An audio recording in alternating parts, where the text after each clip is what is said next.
Good afternoon and good morning, good evening for those people who are joining us online.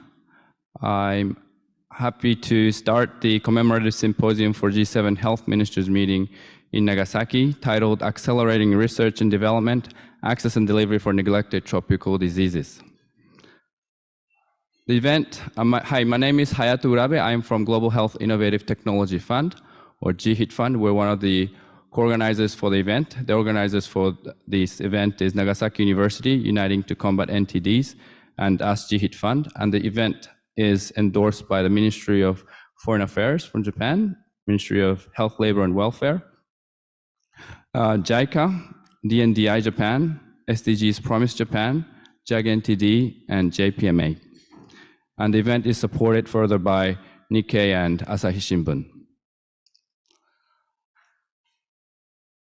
And I was just figuring out that we have close to 100 participants joining us online. So this is great. I'd like to first start off with introducing the first speaker to welcome us first, to give us the Japanese contribution NTD from academia's perspective, and also why Nagasaki, from Professor Shigeru Kono, the president of Nagasaki University, to give us welcoming remarks and also to kick off this commemorative event. So, President, please, thank you.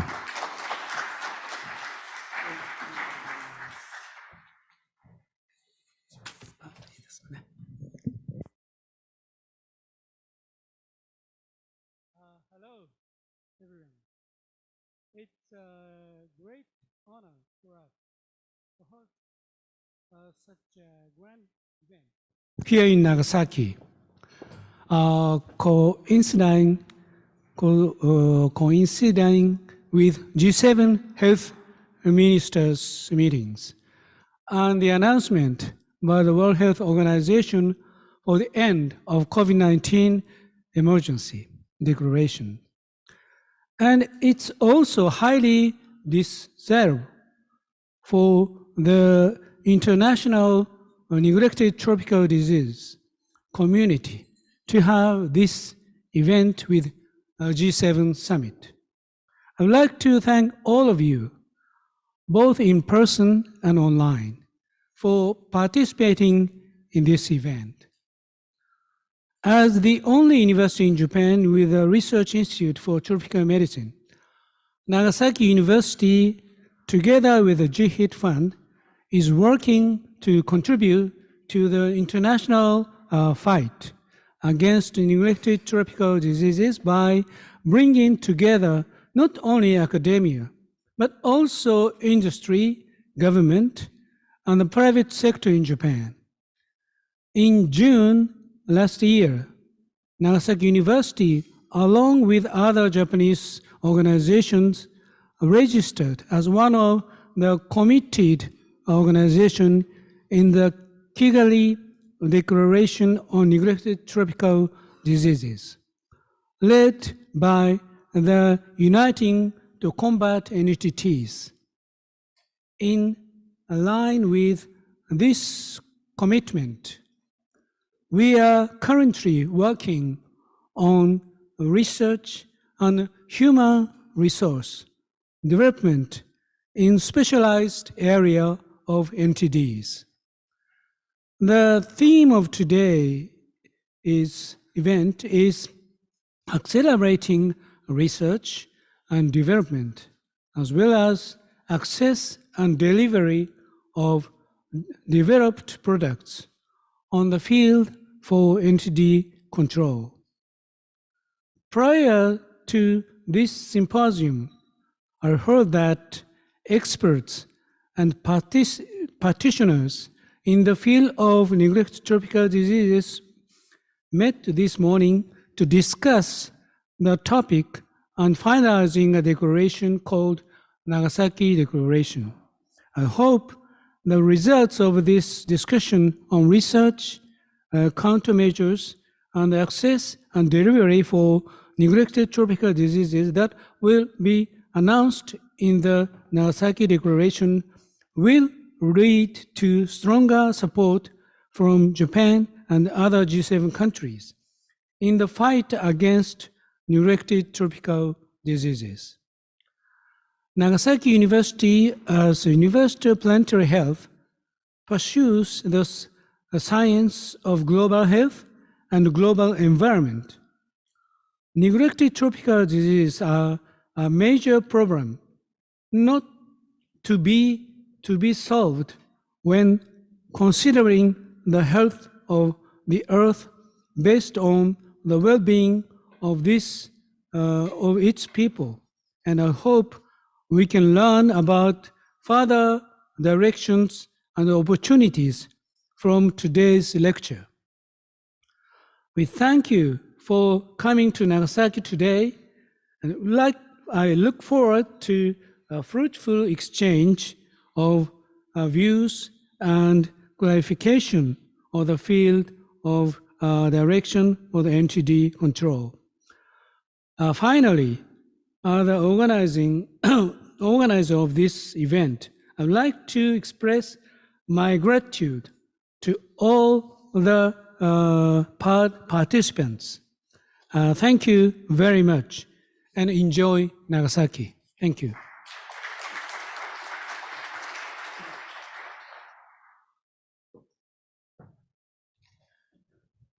Thank you, President Kono, for your opening remarks. Now, we have a video by Dr. Akino Kozo, the State Minister of Finance, and he's a member of the House of Councillors. He's a doctor turned into a politician, and he is really vouching for NTDs, and you will get to see him in a short while. So if we can maybe start the video, we would like to see Dr. Kozo Akino. Thank you. And please put the video. The video is going to be in Japanese, so if you'd probably need the translation for 日 those. 本語の動画になりますので、通訳をご利用ください。皆様、こんにちは。ご紹介を Hello, everyone. Thank you for the introduction. I am Kozo Akino, a member of the House of Councillors and State Minister of Finance. I'm also serving as the Secretary General of the Parliamentary Group for Eradication of NTDs. I am so pleased that here at Nagasaki, the Center of NTDs Research and Development, international health leaders gather to share their wisdom on combating NTDs.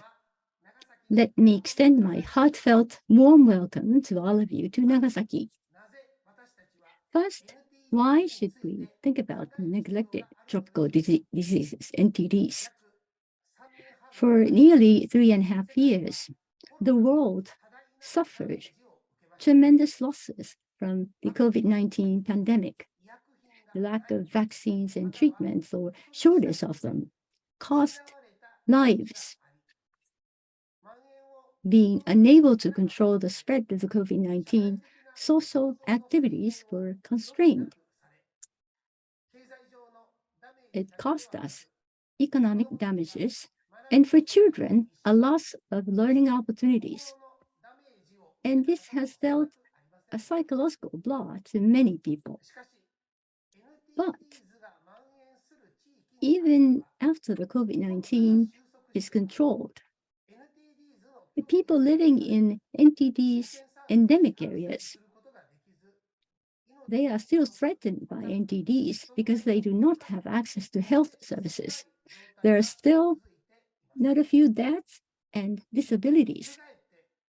Now, on the other hand, for us who have the luxury of quickly developed medicines and treatments available, successfully controlling the COVID-19 and NTDs, the pandemic and NTDs may already seem distant.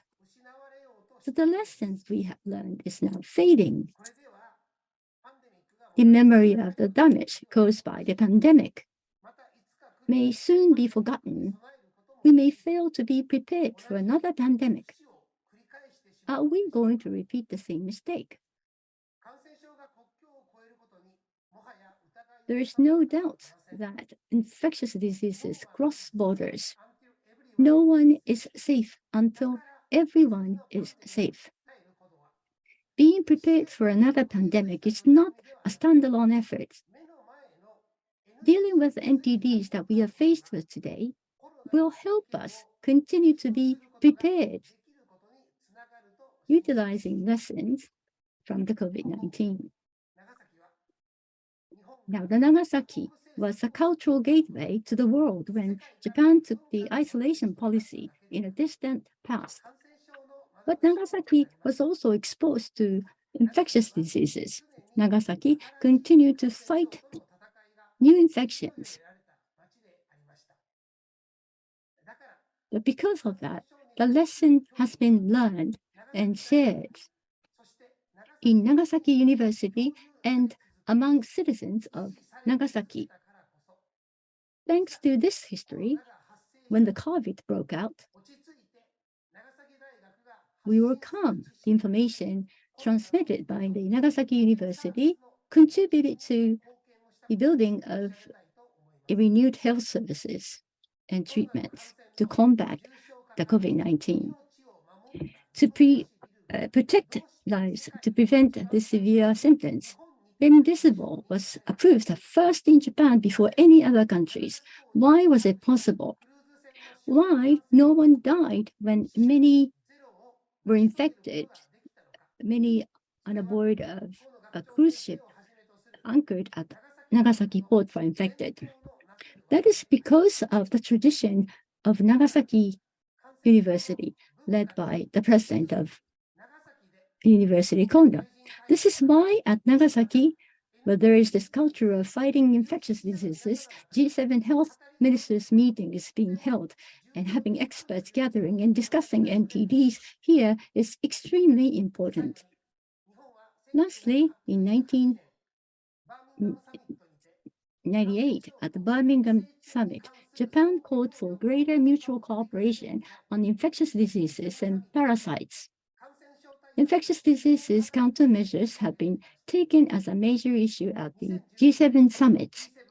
At the 2016 G7 Ise-Shima Summit, Japan encouraged the promotion of drug development and acceleration of innovation for diseases, including NTDs, where there are no market drivers or incentives. This movement has led to the market incentives for drugs to treat antimicrobial resistance, which is an issue in developed countries.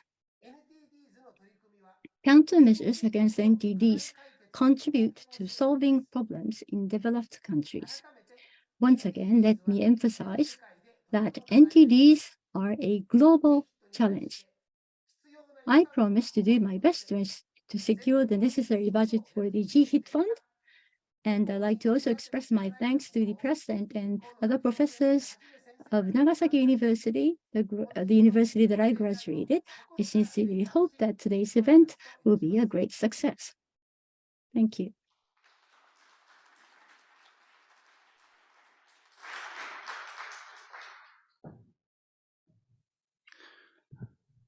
Thank you very much, Dr. Aquino. Now we'd like to invite Dr. Ibrahim Sose Fall from the WHO's Global NTD program to give us a talk on the global NTD landscape and needs, progress on the roadmap, and new NTD department's director's vision on the way forward. So, Dr. Sose, Dr. Fall, thank you.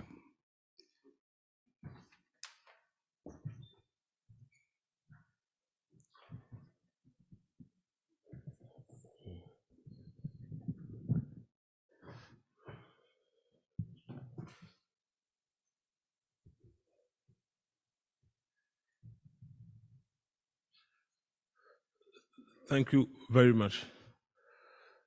Dear friends, colleagues, and distinguished partners, it's my pleasure to be able to address you today in this beautiful peace city of Nagasaki. I would like to start by thanking my colleagues from Nagasaki University, GHIT, and Uniting to Combat for organizing this important event. I would like also to thank the President, Kono, and Mr. Kozo Aquino, State Minister of Finance, for their words and for highlighting the vital importance of our world community of properly targeting entities.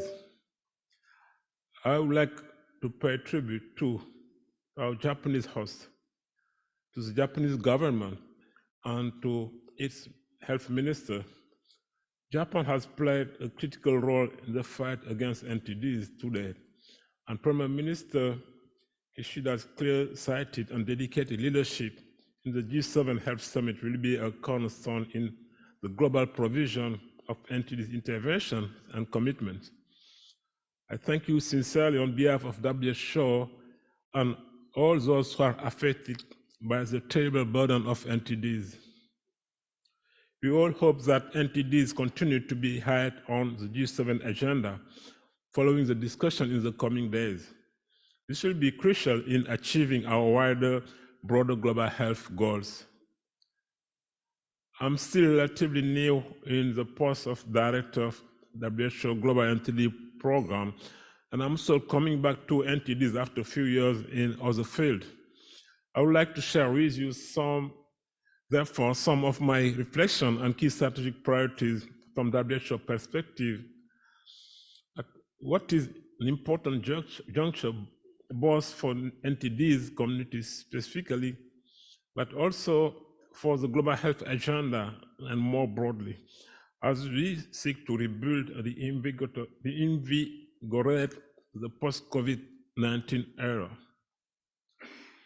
Coming into NTDs with a fresh perspective, it is clear to me that there are important parallels with other programs, as well as point of crossover, which will enable the work we do to have an impact right across the global health spectrum. As leaders of global NTD program, WHO currently focuses on 20 diseases and disease groups. While these diseases are diverse in terms of their presentation and causes, and in terms of the intervention needed to combat them, they all have one common element, and that is the devastation they cause in some of the world's poorest and most disadvantaged communities. Even when they are not deadly, they cause terrible suffering, disfigurement, and social stigma. NTDs also go hand in hand with terrible economic hardship, as you all know.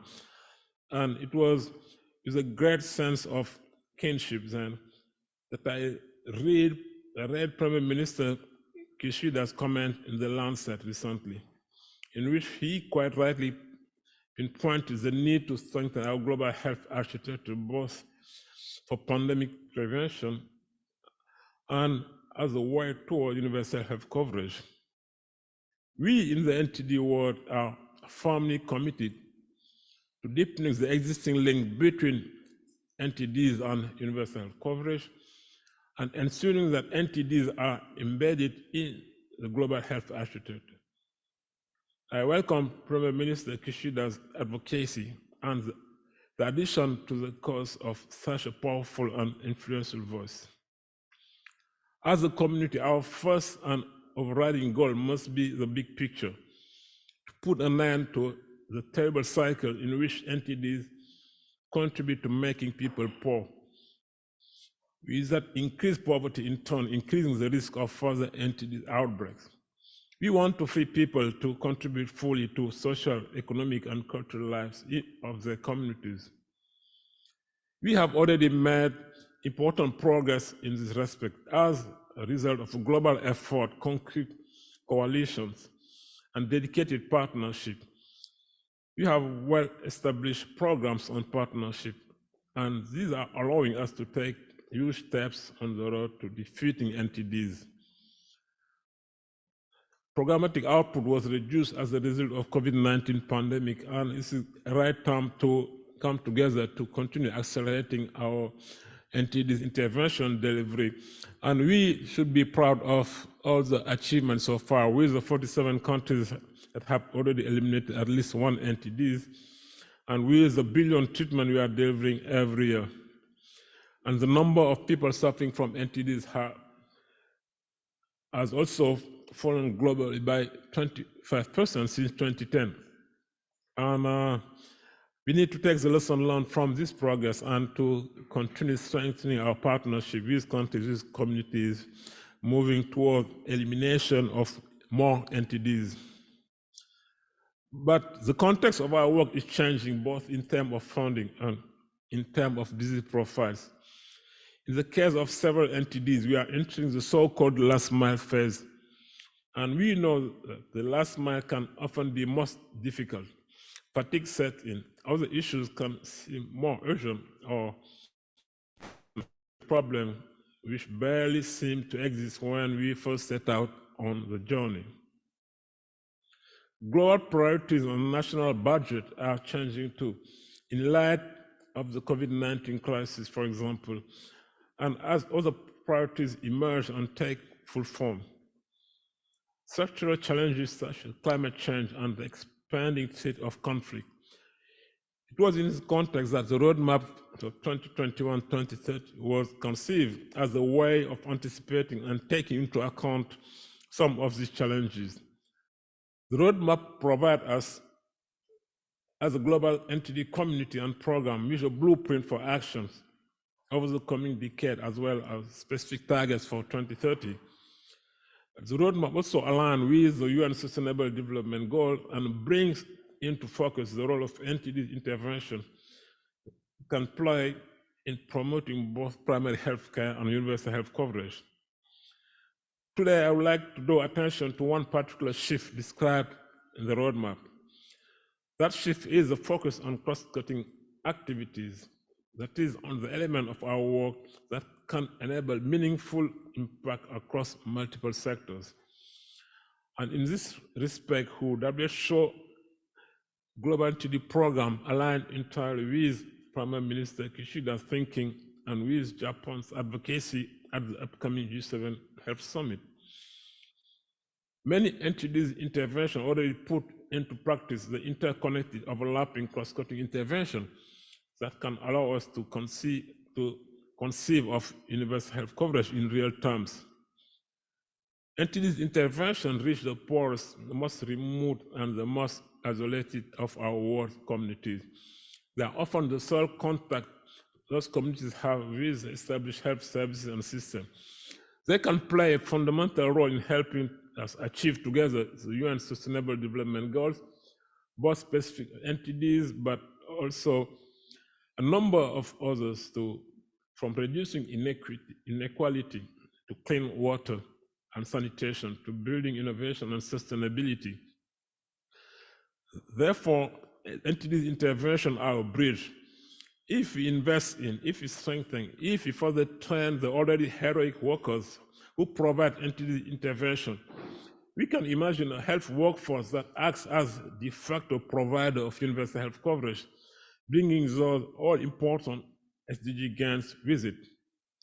In the face of multiple and various challenges, climate change, conflict, and mass migration of population, the push for universal health coverage must be a key element in health system strengthening. And again, I'm happy that Prime Minister Kishida, in his call for systems that are able to effectively respond to and overcome the health challenges like NTDs as well as other infectious diseases.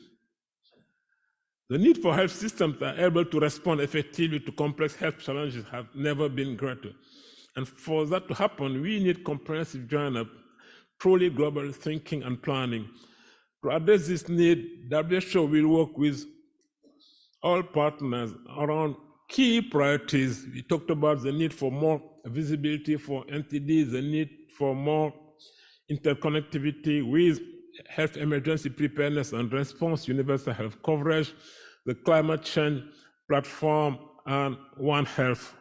So we have opportunities while addressing specifically NTDs to make sure that we leverage existing platform funding mechanism for even a greater impact.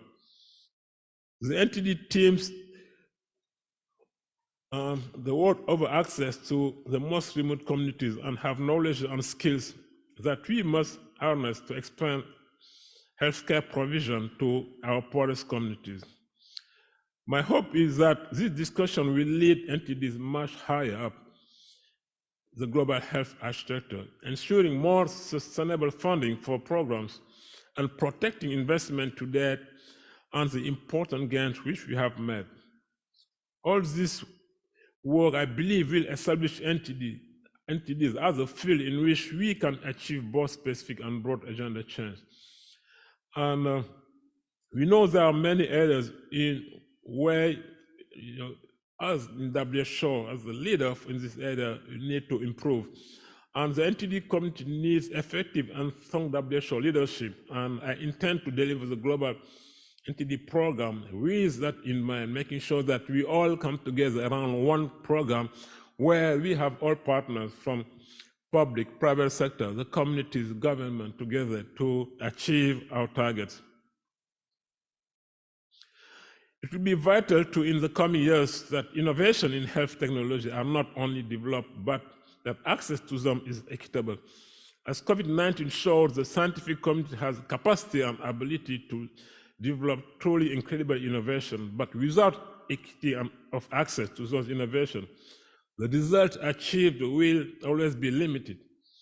This was true of COVID-19 vaccine, for example, and it's true for NTDs.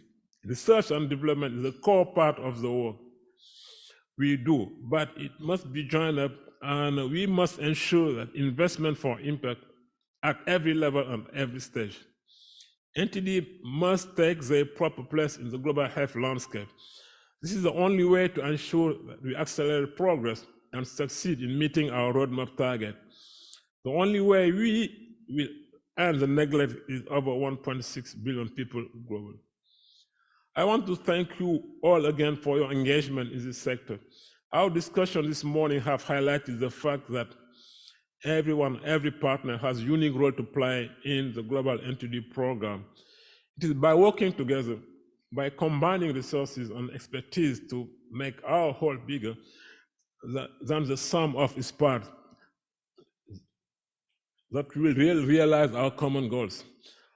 As the estimated State Minister of Finance said, no one is safe until everyone is safe. We cannot leave anyone behind. Thank you sincerely for your commitment and for your engagement. I look forward to working with you constructively and in a spirit of collaboration now and in the future. I thank you.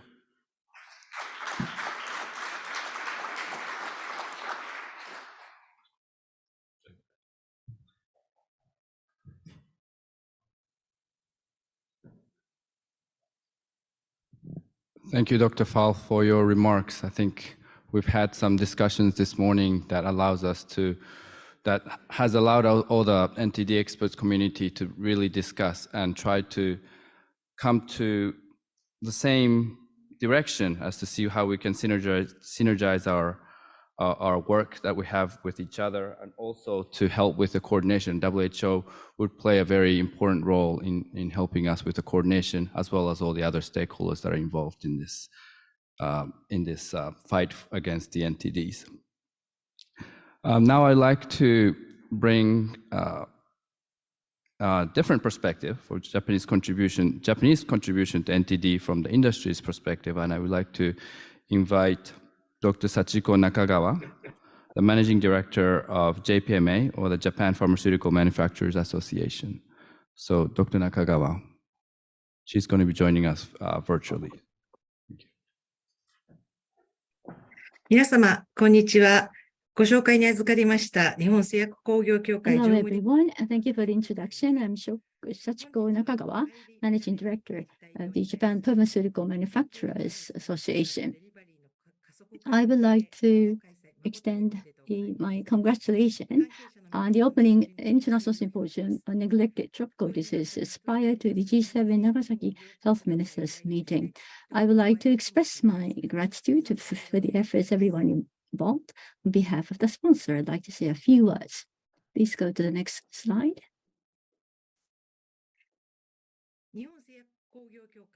For JPMA, our association has, as of May 1st, 2023, 72 members that are basically R&D pharmaceutical companies. This was established in 1968 when universal health system was introduced to Japan. So we celebrate 55th anniversary this year. We have been contributing to global healthcare through innovation of new drug development. In 2016, we formulated the Japan Industry Vision 2025, which outlines the ideal state of a pharmaceutical company and strategic direction toward 2025.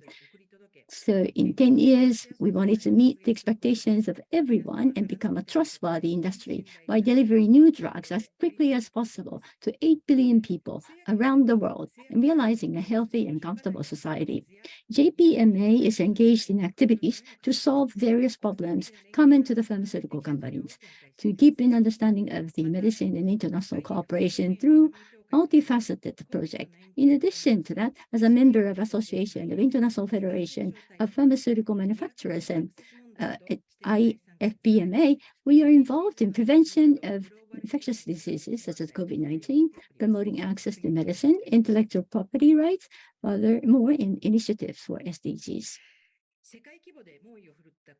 In the wake of the global recovery from the COVID-19, universal health coverage led by the Japanese government is going to be one of the agenda at this year's G7 Health Ministers Summit.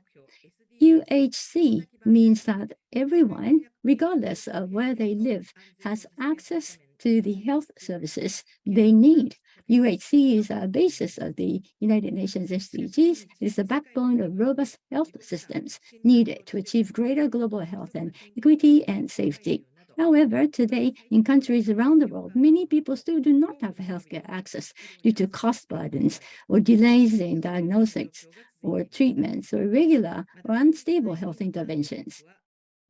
The pandemic has exacerbated the lack of access to essential healthcare because with resources being devoted to emergency response, critical health services were disrupted.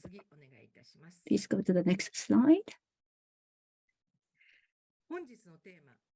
Today's theme, neglected tropical diseases, NTDs, is a general term for a group of diseases centered on more than 20 tropical infectious diseases that affect more than 1.6 billion people.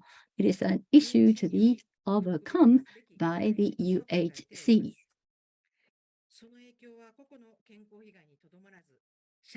It's not just a health problem to individuals. It causes socioeconomic damage as well.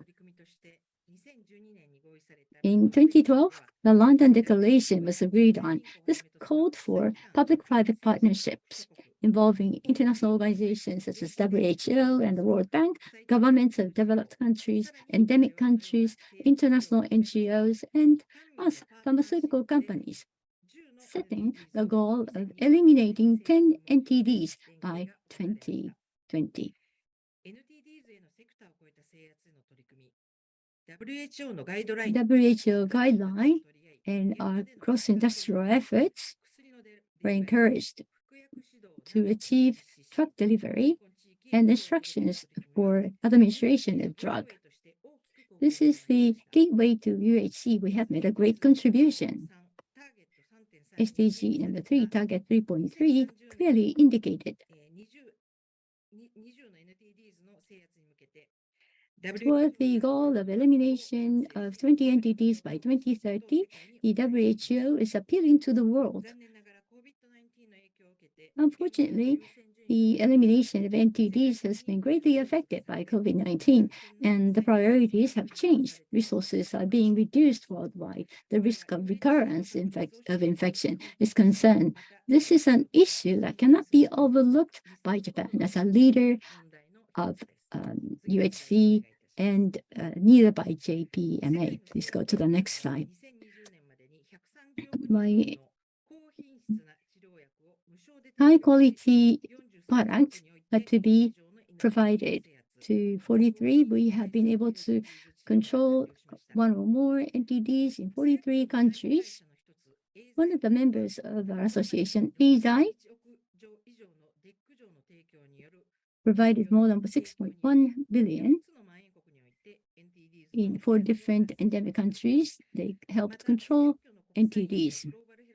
In Global Health group of our association, we have a group of people who are involved in NTD drug development, and we have had the opinion exchanges on NTDs. There are other members being engaged in the NTD project, as you can see here on this slide. Originating in Japan, NTD's Product Development Association assistance was provided by Global Health GHIT Fund. Members conventionally engaged in multiple projects, receiving and also support from GHIT, utilizing their own strengths to contribute to research and development of NTD's treatments. In late stage, especially, projects are making progress, which is indicated by bold characters here on the slide. New drug has been delivered, and this is becoming more possible these days. The result of innovations, however, must reach patients to make sure what we have been doing is effective. So improving this part, access, is a new challenge for us. This requires more ingenuity. It's not just within our country. Across different industries, we should be able to establish long-standing corrective actions. In other words, cross-sector collaboration requires capacity building. For example, the raising general awareness and also capacity building of healthcare workers, regulatory officials, and strengthening clinical trial capacity and distribution systems. It actually serves multiple purposes. We believe it is important to network individual activities and bring them together towards the goal of helping people suffering from NTDs. The infectious disease group of JPMA invited member companies and critical stakeholders to exchange opinions on their experiences and challenges in promoting the development of treatments for NTDs. As a result, we understand there are 4 major challenges we face. And these are indicated here. Challenges 1, for example, global health architecture. Free of charge drug delivery model will soon hit the limits. Financially, this is not sustainable. In order to ensure sustainability, we need a new system. Secondly, upper right-hand side. That is the seamless collaboration from R&D to manufacturing and delivery. Companies and organizations may not be able to continue to deliver future supplies on their own. And thirdly, lower left-hand side, the third point is clinical trials and conditions for approval of NTD drugs. So this is about the clinical trials in endemic countries. Can these trials be done under the same examination standards as regular clinical trials? Can we ensure the quality of medical systems and trials? And lastly, promptly reflect the new drugs of NTDs into global treatment guidelines. In other words, in order for the developed drugs to be widely used, it is necessary to quickly reflect them in the WHO treatment guidelines. These issues are included in the proposal for the G7 meeting by the NTD subcommittee of AMIC. So this free of charge delivery model may not be able to survive further into the future. So this has been included in our proposal. This proposal was submitted to the Minister of Health, Labor and Welfare, as well as the Minister of Foreign Affairs. Please go to the next slide. このスライドでは製薬業として模索中の解決案の一部をご紹介し Our ます。 association has explored different solutions. In order to overcome these challenges, we're looking at the financing model in endemic countries. From production to delivery, seamless collaboration must be established based on financing. Unless otherwise, the outcome of research and development will never reach the people in need. In order to achieve UHC, we have to prepare investment, and we have to maintain that high level of investment. Price setting, payment model on different levels, partnership and innovative approaches are needed, through which high-quality product access can be expanded. And this is where we want to help. As you can see, if you look at the top of the slide, global health architecture. One possible solution is to co-purchasing by the fund or by different countries. We may want to partner with innovative countries, and we can discuss whether any of these models would work. When there is a co-purchasing considered, global fund, should it be established newly, or are we going to expand the existing facilities, or are we going to access to mechanisms available in other countries? Secondly, the second challenge there is seamless coordination. From research and development to manufacturing delivery, we need the bridging mechanisms, which includes technical transfer. The various countermeasures need to be considered. Please go to the next slide.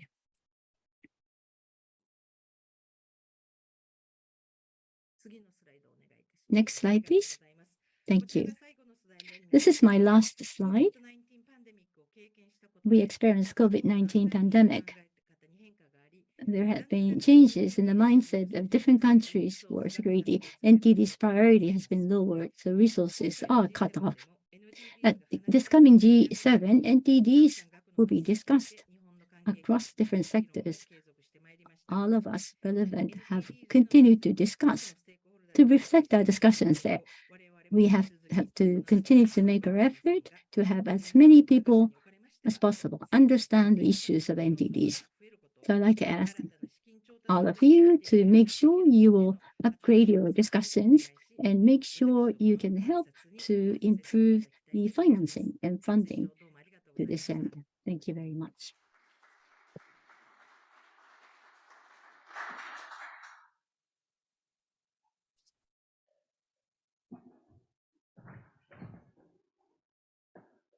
Nakagawa-san, どうもありがとうございました。Thank you, Dr. Nakagawa.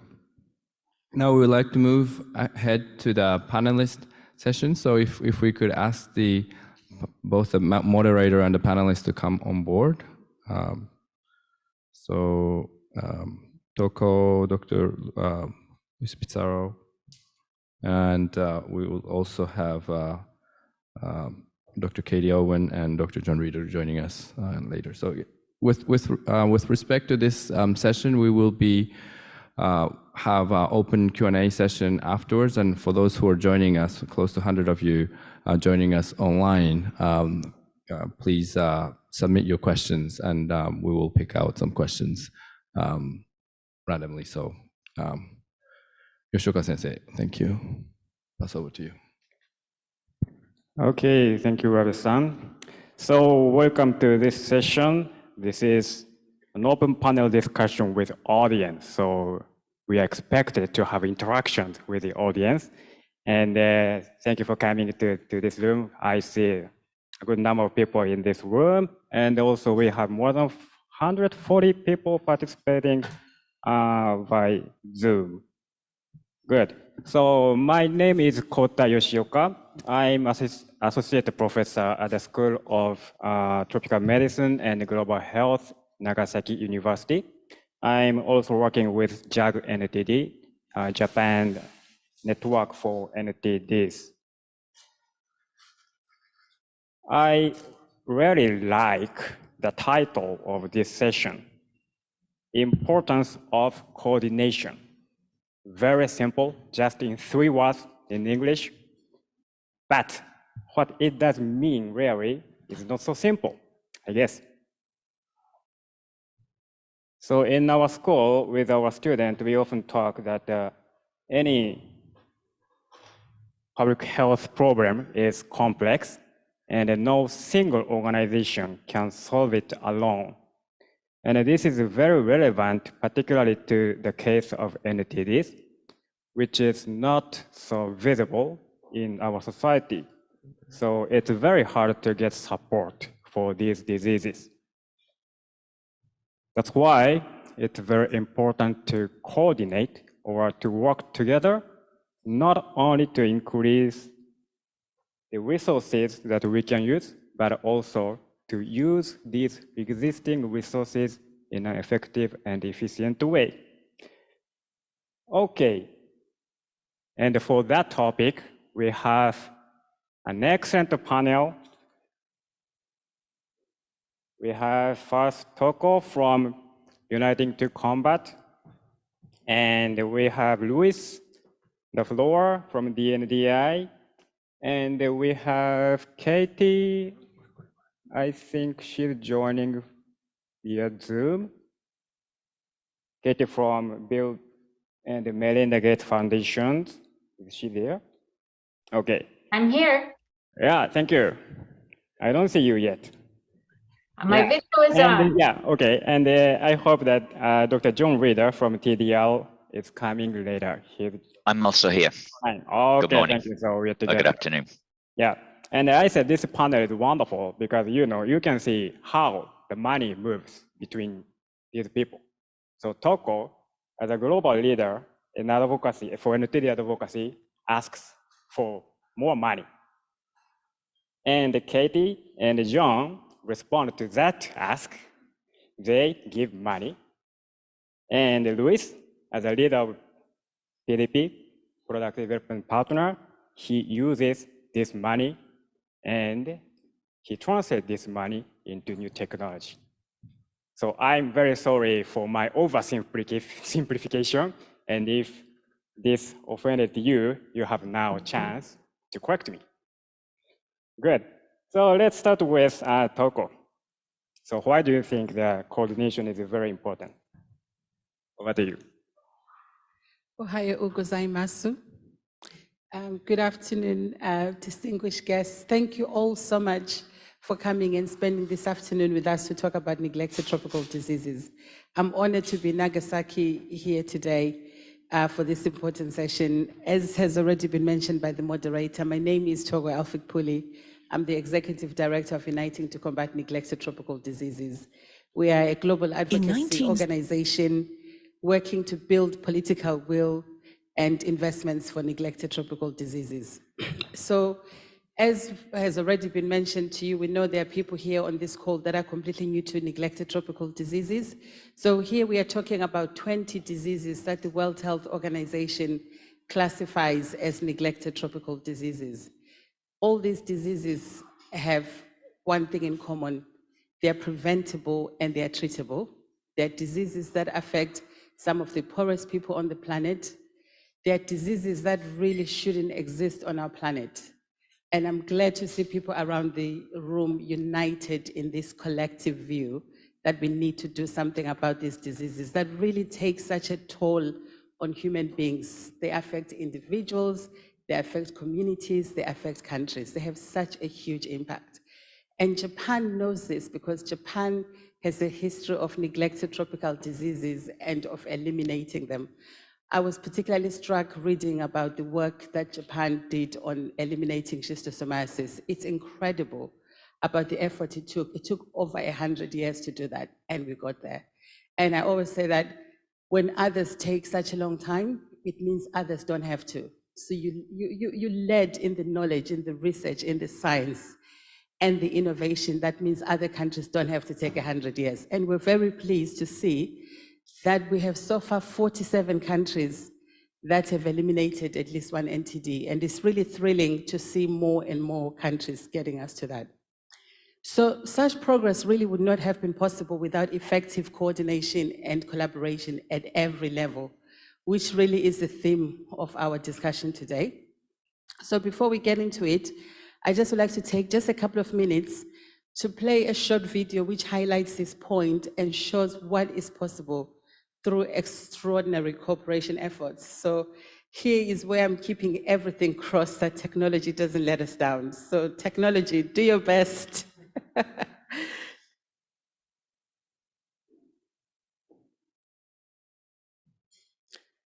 Looking good.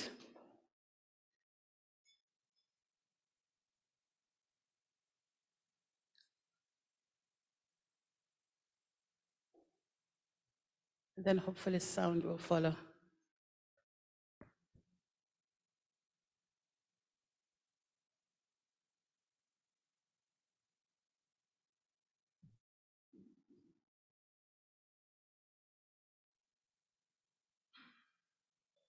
In 1967, 150,000 people from 73 nations united on a mission. For 12 years, they braved floods and civil wars. Their success hung in the balance more than once. Then came a day, just like every day before it. A Somali man called Ali Mal Marlin caught smallpox. He would likely join the 500 million lives already claimed. Or if spared death, then blindness or disfigurement would be his fate. But this was no ordinary day, because Ali was the last ever victim of smallpox, and he went on to make a full recovery. Through an extraordinary cooperative effort, the world had achieved the impossible. For the first time in our history, humans eradicated a disease. We can also make history by ending neglected tropical diseases. Because neglected tropical diseases can be treated. And they can be prevented. Incredible progress has already been made, with neglected tropical diseases being eliminated in country after country, creating positive waves for millions of people. COVID threatened to stall our hard-fought progress, but we can get back on track. We have the medicine, we have the partnerships, we have the plan. We can make history and put an end to neglected tropical diseases in our lifetime, and lift over 1 billion people from misery to hope. All it will take is our 100% commitment. So let's act now, act together, and invest in neglected tropical diseases.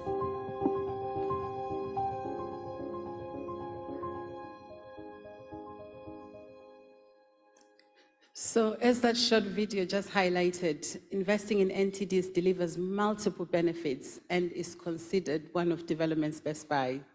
So when we work together around a shared goal, we can improve health outcomes, reduce health disparities, and end the suffering of all those affected by NTDs. So I'd like to share just 3 examples where coordination and cooperation has achieved impact for NTDs. First of all, we must acknowledge and celebrate the leadership and collaboration by countries. Without countries embracing NTD roadmap targets, translating them into national strategies, and then delivering on these, progress would not have been possible. The elimination and control of NTDs requires collaboration at every level, across ministries, communities and villages, and with local and global partners. It's essential that countries continue to lead and take ownership of ending NTDs if we are to continue seeing the incredible results that we're already seeing here today. Second, the movement to end NTDs has been defined by collaboration championed by a wide range of stakeholders, some of whom are amongst this room today. So this includes the world's biggest private-public partnership. We heard about the contribution of pharmaceutical industries that in 2012 came together with donor countries, private philanthropy, research institutions, civil society, and others to endorse the London Declaration on NTDs. And that really was a pivotal and seminal moment in the achievement of NTD results, particularly in support of the first NTD roadmap. And last year, we saw countries taking the lead, bringing on board partners from around the world to commit to the Kigali Declaration on NTDs, which is a high-level political declaration that is mobilizing political will, community commitment, resources and action, and securing the commitments that we need to end NTDs. So the Kigali Declaration really is a powerful example of what can happen when stakeholders from around the world come together to call for action and speak with one unified voice. And the declaration itself, in the way it was created through consultation with multiple stakeholders from around the world, it puts individuals, communities, and countries at the center of the NTD response, and we need that. And also, what I like about it is how it was able to mobilize heads of state. So President Paul Kagame of Rwanda officially launched the Kigali Declaration on the margins of the 26th Commonwealth Heads of Government meeting in June. And already we're seeing some incredible commitments, including from countries that continue to endorse the declaration and resources that have been committed, which you can see on the online tracker that Uniting has set up in order to track commitments. So really this shows what can be achieved when we all come together. I really do like to test the margins. I apologize very much to our technical team on the other side, because I'm going to again ask you to play one more video, which really shows you a little bit about the Kigali Declaration. And this is just a minute long. Can we make it work?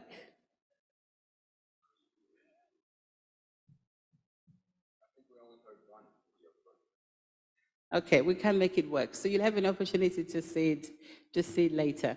So let me share one final and third example. And I think this is very topical, given that we're here on the eve of the G7 Health Ministers meeting. So this really shows how our collective voice is stronger when we're unified in calling for action on NTDs. And we're more likely to see neglected tropical diseases prioritized if we have a coherent ask that we all align, we all align on that one ask, and we use our power, our voices, and the tools at our disposal to call for that one thing. So ahead of the G7 Heads of Government meeting, the leaders meeting, which begins on the 19th, Uniting is proud to have facilitated more than 35 global parliamentarians from 22 countries. And by the end of this meeting, we could have more. So they've come together as global parliamentarians to urge G7 leaders to prioritize bold action and investment to end NTDs just ahead of the G7 summit. So we're very happy to hear that the Japanese government is completely on board with calling for more attention for neglected tropical diseases, particularly as part of the UHC package. And 2 parliamentarians from Japan have signed on to this letter. So this letter from parliamentarians highlights how investing in NTD programs delivers against the G7 priorities and leads to stronger health systems that are better prepared to respond to new pandemics and providing a gateway to universal health coverage. We know that universal health coverage is about leaving no one behind. There can be no UHC, which does not include neglected tropical diseases. It's just simply not possible. So that's a very clear message that when you're talking about the bottom billion, we have 1.7 billion people that are affected by the most horrific diseases. We have a community system, a community platform, which in many cases is the first line of access to a health system for many of these communities. So for G7 to adopt universal health NTDs as an exemplar for UHC is really a win-win.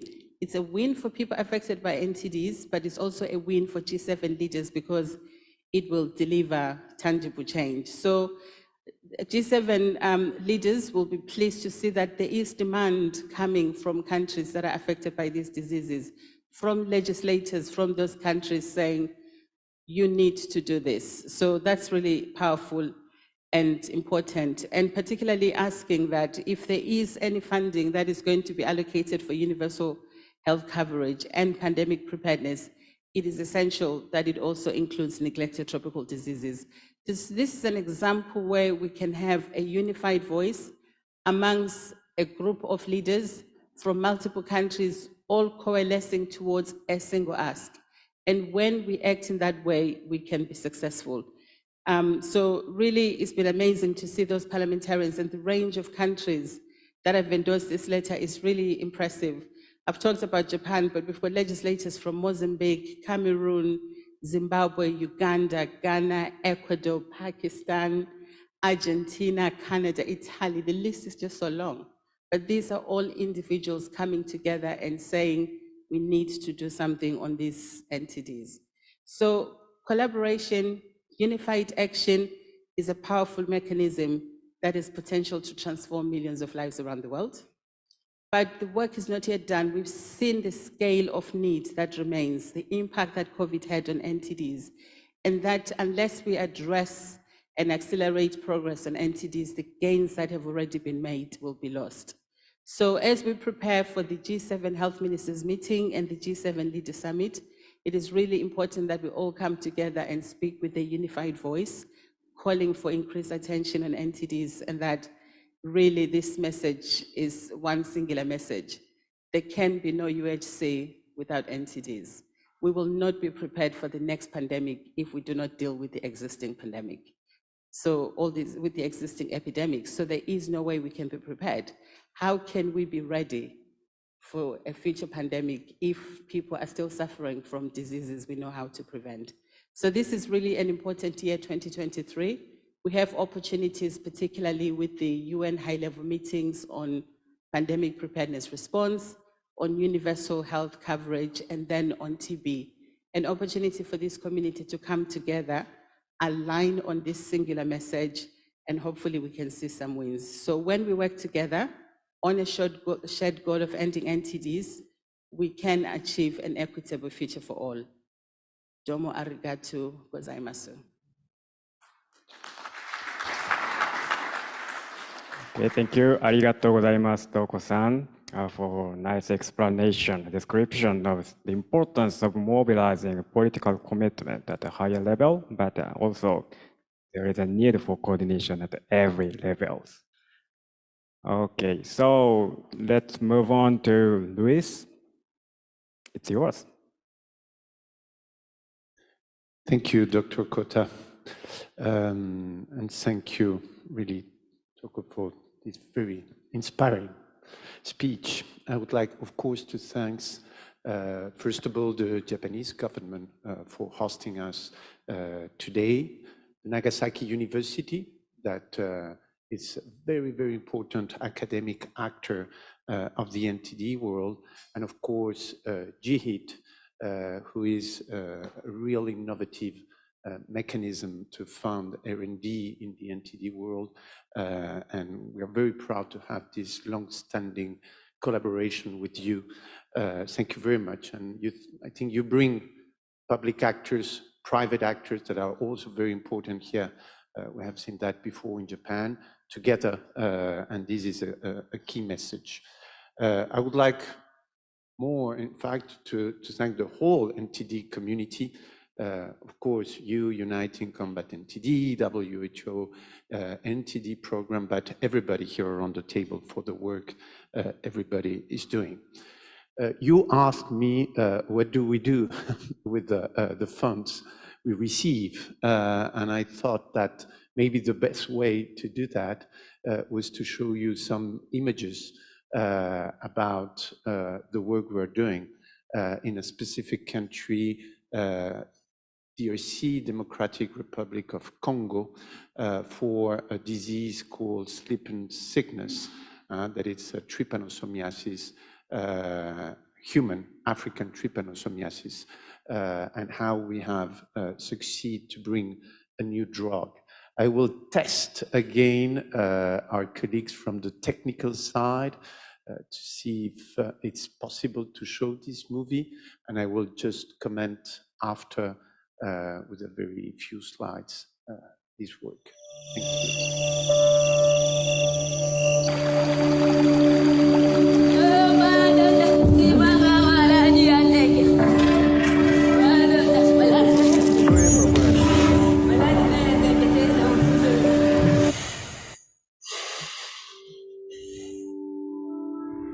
Le cauchemar de tout docteur, c'est de tuer son patient.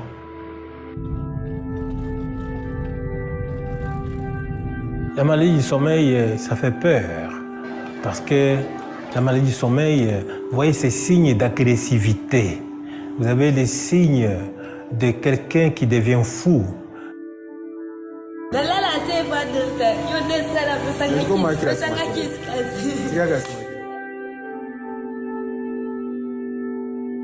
La maladie du sommeil ou la trypanosomiase humaine africaine, c'est une maladie infectieuse parasitaire parce qu'elle est transmise par la mouche tsetse.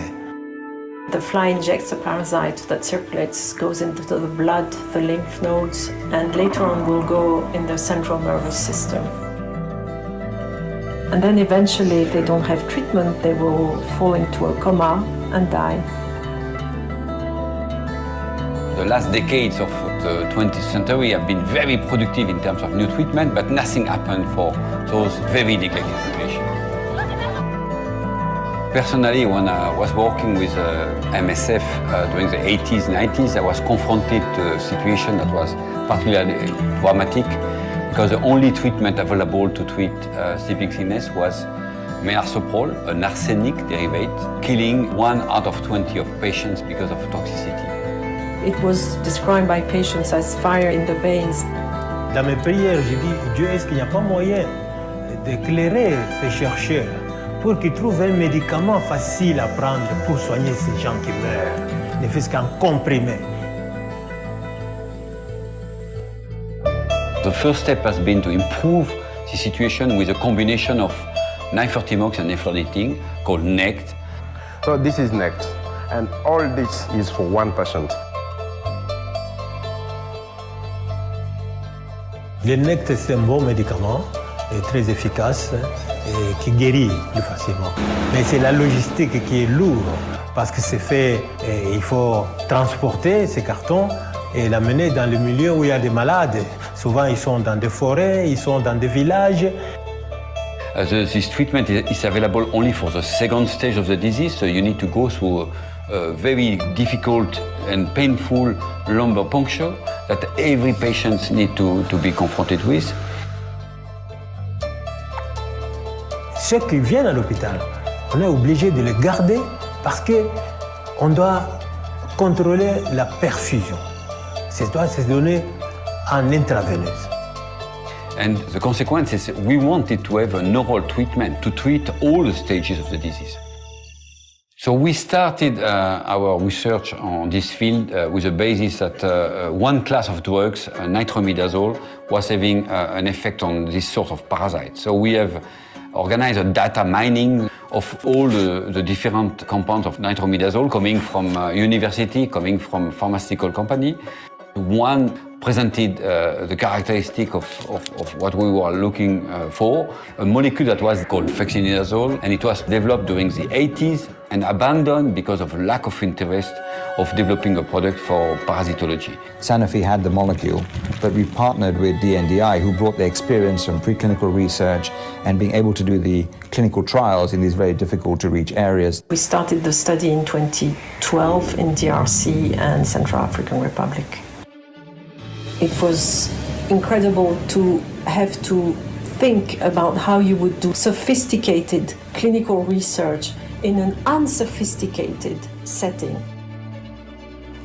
La RDC est un grand pays et la logistique, elle est lourde. There was poor infrastructure, lack of scientific lab equipment, no one trained on doing clinical research, and the political instability in these regions. To overcome these challenges, we had to bring electricity. We had to bring microscopes. We also brought some technology like internet and satellites to make sure we would have the connection.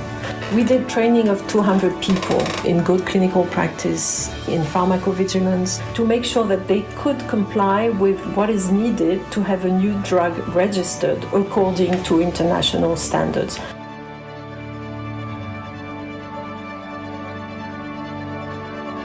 We supported the national programs with cars, with boats, to go and look for patients. We work with the best teams, those that know how to diagnose these patients. those that are treating these patients.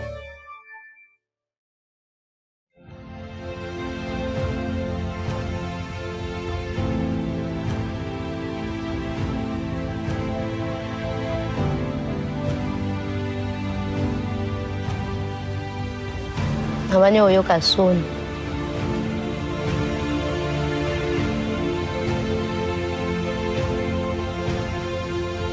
Pana nabelaki nakomaki makasi nalamba nakenda zamba nalamba kitoko mpe na bana nanga toza bien tata eloko te makasi na nzoto.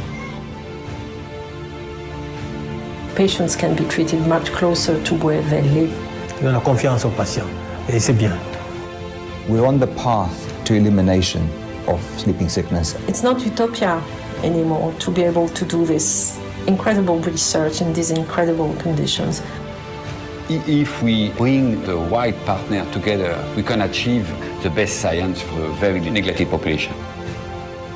Le fixier, d'abord, il rejoint mon rêve. C'est merveilleux. C'est merveilleux.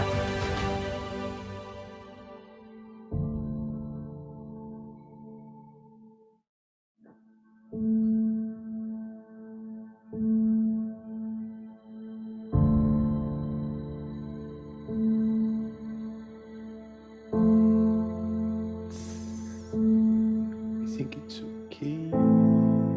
Thank you. Thank you very much for showing these images that I think it's probably my now 20, 30 time I see it, but it's still always very sensitive to look at what it's possible to do when you have the good partners, the good funds, and the good willingness to move forward. So just in a few slides, the first one, please, next. What I wanted to the next one. Yeah, share with you is this was the situation that provoked the creation of TNDI in 2003. And it was what we call the fatal imbalance between, as you said, Toko, there is 1.7 billion people suffering from NTDs, but today there is only 1% of the new drugs that are developed that are addressing the neglected tropical diseases. And this is something, of course, we couldn't accept. So next slide, please. It's important because we're talking about the role of PDPs, the Product Development Partnership, to just understand what does it mean in the early 2000s with the MDG, the Millennium Development Goal Agenda. The international community pushed for a new type of actors called the Global Health Initiatives. Some of them were funding mechanisms as the Global Fund, Gavi or UNITAID. Some others were more coordination platforms like the Health Work Alliance, Top TB, and others were those PDPs, Product Development Partnerships. You see here some of them, and DNDI, Drugs for Neglected Diseases Initiative, is one of those PDPs. And what those PDPs are doing, please, the next slide, as I said before, is really to bring together around the table those different actors you see here. Of course, the most important, it is in the top, are the patients, because everything starts with the patients. They know better than us what are the drugs, the product, the diagnostic tools, the vaccines they need, and all the research and development has to start talking to them, talking to the health workers that are working with them to decide which product we're going to develop. Of course, we engage with pharma sector. For instance, I talked here about sleep and sickness, but we could also talk about mycetoma in Sudan, Ethiopia, where we have developed a new drug with Eisai, a pharma company here in Japan, and the role of pharma sector for bringing new chemical entities for do research on innovation. It's absolutely key. The academia, everywhere, in all the projects, academia play a strong role, and that's why we're very happy to be with the Nagasaki University here. Donors, the sleep and sickness project you have seen, have been considerably funded by the Gates Foundation, so I will let Katie after tell you a little bit more about that, but without important support donors like the Gates Foundation, like GHIT and others, that will be absolutely impossible. NGOs, we work with Médecins Sans Frontières, who are also here in the room. We work with national NGOs to make, once this drug is developed, this drug have to be delivered to the patient, being accessible, and NGOs will play a strong role here. And of course, governments, ministries of health. In DRC, we work very closely with the Ministry of Health of DRC, and it's everybody playing in the same direction that make this possible. And you see at right that we have come from 9 products that were developed between 2000 and 2009 to 80 projects in 2023. So it means that when the coordination is there, when the funds are there, the PDPs are able to really deliver the products we are expecting. Next slide, please. So it's not only about how many products we bring, it's also about are we doing it in an efficient way. And that's why I wanted to share with you the cost of producing new chemical entities or to repurpose drugs we have already, but we try to find a new indication. And we wanted to highlight that the PDP model is not only an efficacy model, but also an efficient one, a cost-efficient one, because you see here that the costs are really very slow compared to the standard cost of R&D. Next one, please. What is also critical, and that's why I was really very proud to take over Bernard Pécoul, you have seen here in the movie, who was the founder and the former executive director of the NDI. I was very proud to join this organization because from the beginning, the NDI was funded by scientific institutions worldwide. So you see here foundations in Brazil, in Kenya, in India, in Malaysia, Institut Pasteur in Paris.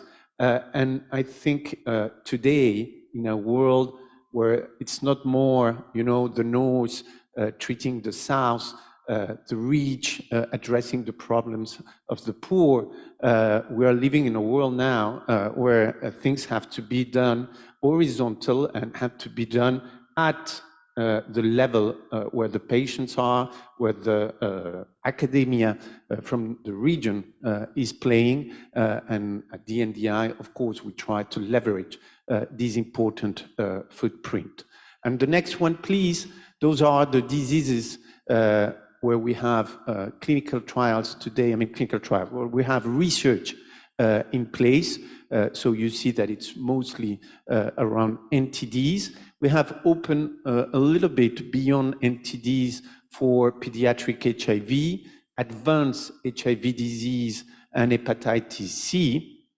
And we took part of the COVID response with today an interesting ready-to-use clinical trial platform in Africa called Anticov that will live, I would say, his own life into a new organization called Panther. So for Nagasaki, and it's my last slide, please, the next one, the call that this meeting will bring, what we would like to highlight here is that, of course, we need to, let's say, advocate for sustainable financing for the work we're doing as PDPs. We need the political leadership Japan is having, but shared by all the countries, and we count on the model and the inspiration Japan will give to the rest of the G7. We need, of course, a strong coordination with countries, with communities with patients that are affected by NTDs, and I insist on this point. Of course, develop also the capacity development, and we have last year launched a South-South collaboration on dengue between countries like Thailand, India, Brazil, and very soon Senegal. And we think that this type of platform, as I said this morning, it's also a very, very important alternative to move forward and to have the best products for those neglected patients. So thank you very much, everybody, and thank you very much, GHIT, for inviting us.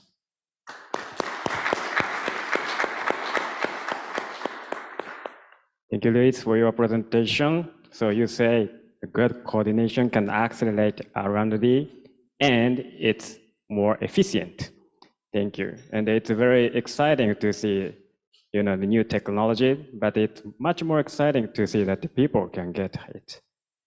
Okay, so let's change our perspectives now, getting into the founder's perspectives.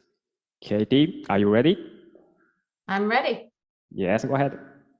Thank you so much. Dear friends, colleagues, fellow NTD warriors, greetings from Seattle. It's a late evening here, and I'm very pleased to be with you. As our lovely facilitator said, my name is Katie Owen. I run the Neglected Tropical Diseases Program at the Bill and Melinda Gates Foundation. I only have a few comments, so it won't be the beautiful video that you saw from Luis or the very, I would say, anime style cartoon that you saw from Toko. I apologize, it will not be exciting like that. But I would like to start by thanking Nagasaki University, JAG NTDs, the Global Health Innovative Technology Fund, and Uniting to Combat NTDs for organizing this timely event. And I am grateful to be here. I also want to recognize Japan. Japan has had decades of leadership in the fight against NTDs. Their support of global NTD programs and investment in innovation have been central to the progress achieved against these diseases over the years. And the commitment by Japan and the Japanese government and the Japanese people to this work has been unfailing, and we need it to continue to be unfailing. It is exciting to join many of the same partners who stood with us, with the Gates Foundation, with many partners at the signing of the London Declaration on NTDs in 2012, and who came together again just last year to reaffirm those commitments and extend those commitments in the Kigali Declaration on NTDs. The dedication of this community to building a world free of NTDs for all of those who are affected by these diseases continues to inspire me on a daily basis. It is such a privilege to be here alongside Toko, alongside Luis, alongside Sosei in the earlier session, alongside all of these people who are dedicating their lives to the fight against neglected tropical diseases. Investing in NTDs is a priority for the Bill and Melinda Gates Foundation. I would like to say that it's only a priority because of our heartstrings, but the truth is it is a priority because we see progress. The programs have shown us that with relatively modest investment, strong partnership, and endemic country leadership, as a community, we can achieve transformative results that save and improve lives. Work against NTD and interventions for NTDs work. The progress has been achieved since the London Declaration is one of the greatest success stories in global health. As our pharmaceutical colleague commented earlier, some of the numbers are really quite staggering, and there are not very many diseases on the planet where we can say we have had this kind of progress. To date, more than 47 countries have eliminated at least one NTD. In 2022, 8 countries eliminated an NTD just in that year alone. Guinea worm has gone from impacting millions of people in the 1980s to just 13 cases last year in humans. 17 countries have eliminated lymphatic filariasis as a public health problem. 16 countries have eliminated trachoma as a public health problem. Globally, hundreds of millions of people no longer require treatment for NTDs. This is a set of diseases where the interventions we have work. They work, and we know how to get them to the people who need them, and what they need is financing. This work has been made possible by some of the strongest and most innovative partnerships that I have certainly ever seen in my long career, and then many have seen in their careers. These partners understand that no single person, no single organization can eliminate NTDs alone. That's the first time I've seen that video from Luis, and I will say it was pretty inspirational, and it told the story of partnership just by itself, right? DNDi could not do it by itself. The countries could not do it by themselves. Sanofi could not do it by themselves. The World Health Organization could not do it by itself. Certainly the Gates Foundation could not do it by itself. It was everyone together, the philanthropies and the donors providing the financial commitments, the PDPs actually doing the development work, the pharmaceutical companies donating these treatments. I want to put a shout out to Sanofi. Despite the comments that the pharmaceutical agent or the pharmaceutical representative made earlier, Sanofi has committed to donating these drugs for HAT, not to requiring purchase. And I think before COVID, it was a reasonable request to require purchase of these drugs. After COVID, we know what the landscape looks like in terms of funding. It is a very, very difficult landscape for neglected tropical diseases. The UK government has pulled out of funding. They have pulled over almost $100 million a year out of funding of the programs. It is not a good story. And we know what we need to do to have success. This is not like HIV, where we don't have the intervention. It's not like tuberculosis, where we don't have the intervention. We have the interventions here. That's not to say that research is not still necessary. Research is necessary, and we need to continue to fund research as well. And as Luis mentioned, those better interventions and the more possible to make them available for the people who need them most, to make them deliverable for the people who need them most, are also important. These collaborative efforts to developing these new innovative tools to help better treat patients, all of these efforts are necessary in order for us to have success. I want to echo what Toko said. There can be no UHC without NTDs. And I think that kind of collaboration that we're talking about is also true for UHC. More than 1 billion people are still at risk from at least one NTD. Toko's number was 1.7 billion. I think we vary on the numbers. We can all agree it's more than 1 billion people. We still lack some critical tools that enable us to achieve a world without these treatable, preventable diseases. And when they're left untreated, they contribute to severe morbidities and disabilities. The COVID-19 pandemic severely disrupted NTD program delivery. It made it more difficult for people to access treatment and care in several health systems. And according to a survey by the World Health Organization, NTD services were among those most frequently affected by COVID-related disruptions. It's not a mystery why this happened. The people who are afflicted by neglected tropical diseases do not have a voice. They are the neglected of the neglected. They are the ones that don't matter to politicians. They are the ones that aren't the ones that are exciting. They're not the donors. They're not the funders. They're not the ones who make a lot of noise. They are the people who need us most, and they need our voice because their voices are not loud enough. Investing in NTDs not only saves and improves lives, it also makes good economic sense. It's critical at this time of fierce competition for global health funding. For example, every dollar invested in NTD programs by the US government has produced around $26 of economic benefit. It's a 1 to 26 ratio. There are not that many investments where we get that kind of leverage. Furthermore, most of the medicines needed to treat NTDs are donated by pharmaceutical companies and distributed to communities in need.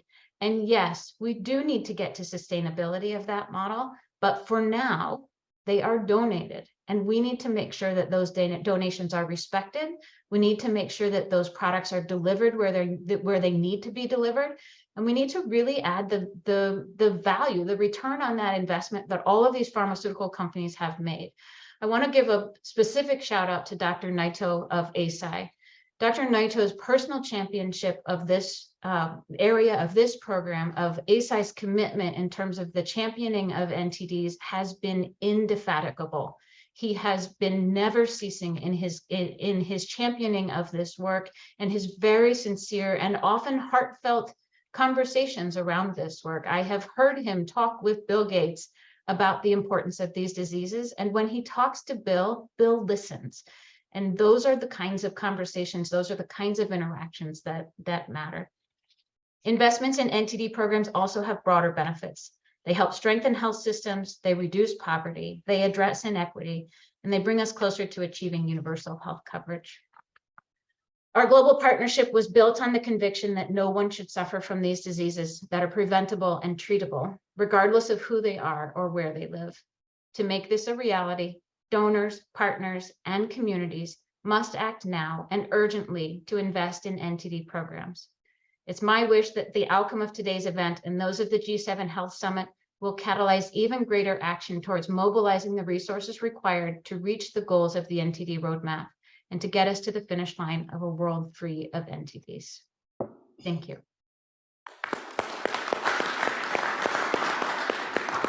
Thank you, Katie, for stretching out this global financing landscape around NTD, which is now more difficult. Okay, so let me call John.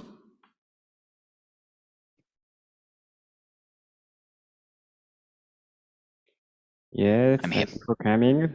Now now we see you moving. Let's start. Okay, let's start, please. So, good afternoon, or good morning as it is here at the moment in Geneva, Switzerland. I'm John Reeder, the Director of TDI, the Special Programme for Research and Training in Tropical Diseases. First, I want to thank the organisers for the invitation to join this important discussion. TDI has a long history of action with NTDs, which are not just neglected diseases, but as Katie said, they are diseases of neglected populations at the margins of formal health services. As the research and development ecosystem has been strengthened by PDPs like DNDi, as we've just heard from Luis, TDI has refocused in recent years to ensure that the products of this are able to make impact and fulfill their promise to all people. We often very rightly hear about the need for new products to address global health issues, and we hear talk of the so-called valley of death. It represents a very small number of products that make it across from discovery in universities and research institutes to actual products for registration. But what we hear much less about is the second valley of death, which is between a product that is registered, but then fails to reach the target populations and have the impact that it should have, particularly when those target populations are the poorest and most marginalized people in society. Access and delivery issues are a fundamental part of the equation, and without considering the end user through the process, products will never reach their potential for health impact. Access is a key element of universal healthcare. I want to draw your attention to two aspects of access and delivery. Firstly, about unblocking the restrictions on the ground through implementation research, and secondly, through the incorporation of access issues from the very start of the research and development process. As examples, only 36% of people in the world with drug-resistant TB have access to treatment. And over 10 million children in sub-Saharan Africa who qualify for treatment for seasonal prophylaxis for malaria don't receive the medicine. These are not drug development issues, these are access issues. One of the solutions to this is to perform implementation research as part of any intervention program. This is the kind of research in real-life settings, out there in the community, removed from the controlled laboratory kind of environment that we associate with scientific research. It's research to solve problems and to support scale up. To do this, though, requires investment in the training of practitioners in research skills. It allows them to strengthen their daily work and allow them to use research as a tool to improve their programs. This is about democratizing research, putting it as a tool in the hands of everybody who needs to use it. Research can no longer be considered a curiosity or a luxury. It's got to be integrated as a central element in disease control, and we must come together to develop this capacity. My second point is about considering access very early in the development process, and an excellent example of this is the access and delivery partnership element of the GHIT drug discovery process, which you're very familiar with, supported by the Japanese government and Bill and Melinda Gates Foundation in partnership with others. While GHIT is primarily a program to discover new drugs for neglected diseases, early on they realized that any new drug discovery In order to have impact, they must clear the obstacles to country uptake and delivery, and do this in parallel to the discovery process, so they're not waiting until registration and then facing long delays, maybe even years, before this gets deployed. By supporting the Access and Delivery Partnership, which comprises of UNDP, the World Health Organization, PATH, and my own organization, TDR, they've created an excellent model of engagement between R&D and national health system strengthening. This ranges from enabling policy and regulatory frameworks to digital health and data management, implementation research, regulatory authorization, procurement, supply chain management, ultimately extending to service delivery and patient safety monitoring. For example, a new pediatric treatment for schistosomiasis that's expected to be available for use next year as a product of GHIT. Ahead of this exciting milestone, the partnership's been working closely with stakeholders in Tanzania for some time to identify appropriate delivery models through existing national deworming programs, which will improve the efficiency of the site supply chain and make sure this new medicine gets out to the people who really need it. In this way, it's showing the importance of thinking ahead and developing a coordinated multi-sectoral response to access and delivery. So my real message of this is we all need to come together, not just within the different parts, but the funders, the people who are developing the drugs, the end users of those drugs, and create an ecosystem that allows the most efficient use of the drug in the end and the best possible impact from our investments if we're going to really tackle this world problem of neglected diseases, or, as I prefer to say, neglected populations. Thanks very much for your time. Thank you so much. Yes, so the coordination really affects the access to medicines, and I really agree that the coordination is always important here, and the implementation research or access study is very important to figure out how to, sort of this complex organization in access field. So thank you for all speakers. We have like 5 minutes left to take any question from the floor, or do we have any question from Zoom participant? Not yet. Okay. Any question from the floor? Yeah. Hello, thank you. Thank you for the speakers. I'm Sarah Bechstein. I work for MSF, Médecins Sans Frontières, 国境なき医師団 in Japanese. I just want to raise one point. We all talked about treatments and vaccines, but how about diagnostics? I think, elimination of NTDs cannot be done without the diagnostics. And of course, there's been quite a big advancement in diagnostics, but then the access is still limited. It's been underutilized. So if I can ask some comments about on the area of diagnostics would be great. Thank you. Okay, so diagnostics, it's important in terms of access to medicine. Maybe Luis? Yeah, with pleasure. We have been working very closely with FIND, that, as you know, is a product development partnership, also working in diagnostic, but I would say also with academic partners like the Swiss Tropical Institute or Antwerp, and national partners like the Public Health National Institute in DSC. And as John said, I think that research, of course, is about bringing a new product, but it's also then about testing models of care. And with sleep and sickness, you have heard here about fexinidazole, that it's an oral treatment. So it's really a game changer, but it's still 2 weeks treatment. And since last year, we published in November very, very good efficacy results of a new one called acoziborole, that it's only 1 pill to be cured. We are partnering with the colleagues I mentioned to think about a test and treat model of care to go to the elimination. So it is about partnership, of course. It is about also thinking on the diagnostic side, but it's about, as John said, doing implementation science to look at the best model of care to expand the access for that, and of course, at the end, the elimination of the disease. So I concur with you. It's a critical point. And it's also a critical point, Mark Sullivan, that is also here leading a very important PDP.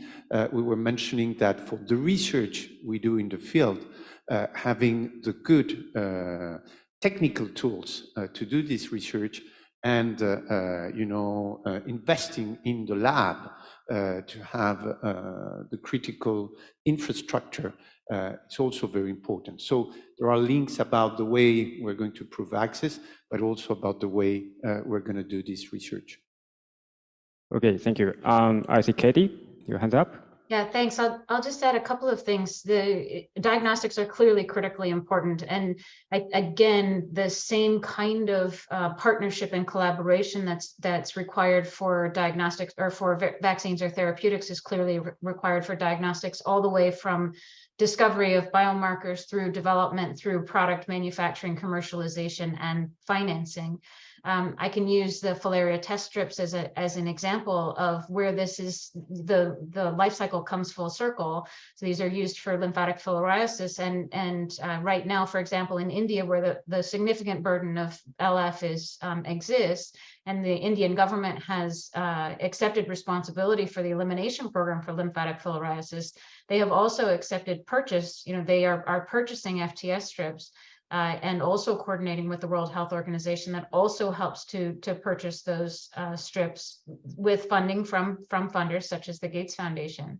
New interventions in LF, including with the triple drug therapy, actually the FTS strip is not the ideal mechanism. It's not the ideal diagnostic. So India is also undergoing a grand challenge for a new diagnostic for an Indian manufacturer, the potential for them to do the development of a new diagnostic that can be more relevant. The last thing that I'll mention about diagnostics is as we eliminate disease, and as we eliminate disease in each of the countries, this is where the tie into surveillance systems, the tie into UHC, the tie into other diseases also becomes important, because presumably as these diseases get eliminated, we will still need a mechanism for surveillance. We will still need to find out whether or not these diseases are coming back. Is there resurgence? And we're not going to be doing countrywide testing for that. That's not going to be cost effective. So we're going to have to find mechanisms where we've got platforms that are cross-disease platforms for surveillance, which clearly are going to require diagnostics and diagnostic platforms. Okay, so thank you very much. I think our time is almost up, so maybe I can have your very short last comment, maybe 10 seconds each. Thank you so much. Really wanted to thank my fellow panelists for those exciting contributions. I just wanted to re-emphasize a point that Katie made, which is really making sure that we maximize the availability of all of the donated medicines that we've got on the table, and do that in parallel to new research and development. Because I think one of the biggest selling points we've got in NTDs is what we've got. We talk about limited financing to deliver programs, but when we look at the value of the donated medicines from industry, it's extraordinary.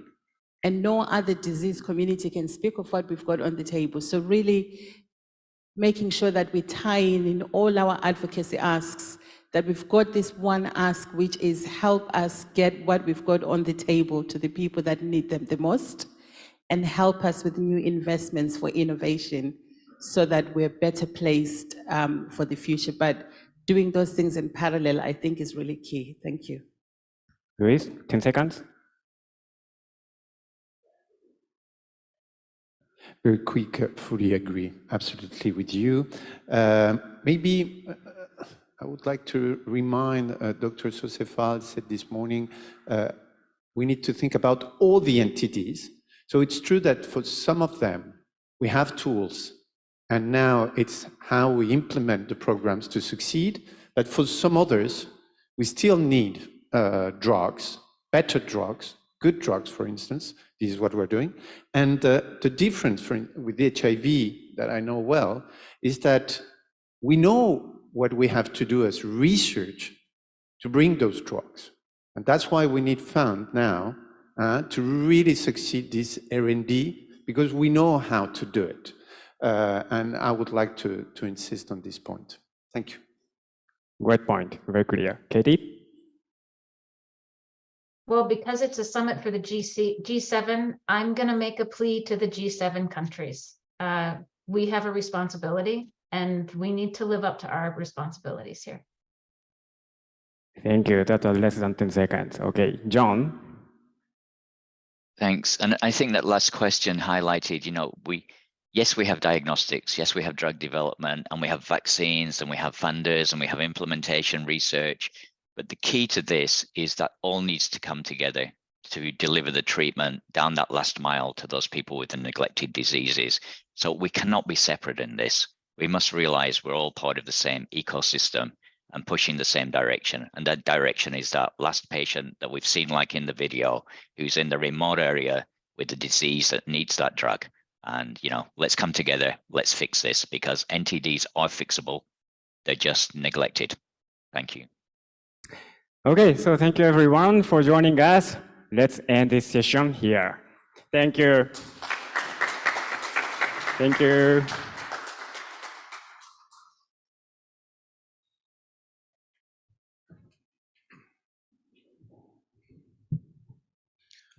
Okay, thank you very much, panelists and all the participants and all the NTD warriors. I think if we are continuing on with the theme.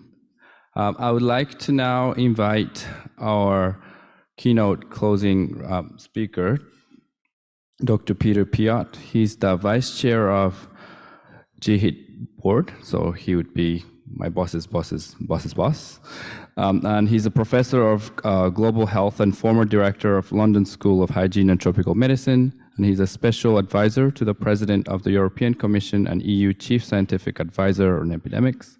And he's a founding executive director of UNAIDS and Undersecretary General of the UN Research on Ebola and HIV. And since we're in Japan, he has won numerous awards, including Hideo Noguchi's Africa Prize for Medical Research. And his memoir, No Time to Lose, for those of you who have not read it, it's translated in 6 languages, including in Japanese. So, Peter, without further ado, thank you very much, Dr. Peter Piot. Oops. Thank you very much, Aito. And good afternoon, everybody, wherever you are. Thank you for inviting me. It's really great to be back in Nagasaki. Thank you, Professor Kono-sensei, to give the introductory remarks. Some of you may know that when I was at the London School of Hygiene and Tropical Medicine, we started a partnership with the University of Nagasaki, and that is thriving. That's been going on for quite a while now. But the fact that the G7 Health Summit is happening in Nagasaki is also an indication of the importance of Nagasaki in terms of global health. And the reason I'm here is that when you look at the history of the G7, every time that Japan had a presidency, there was some milestone in terms of global health efforts. It was several times the genesis of some of the most important efforts and institutions, such as the Global Fund and others, but also it was for the first time that infectious diseases and neglected infectious diseases were put on the agenda, and this goes back to last century.